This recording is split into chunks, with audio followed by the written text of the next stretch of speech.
मौका कहाँ, बोलो धिन तक धिन तक धिन तक। अरे दो घूट मैंने तो पी ली, जरा सी झूमने लगा ये जा। अरे दो घूट मैंने तो पी ली, जरा सी मैं तो चली अब कहाँ, कोई बचा लो।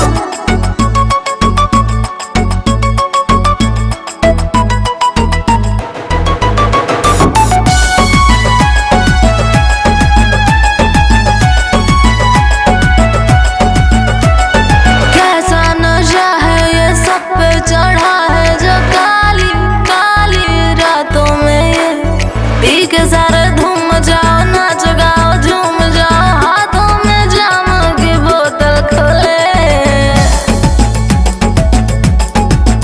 मेरी कमसिन जवानी, मैं हूँ हुस्न की रानी, ये बोतल होठों को, मेरी आंखें नशे में।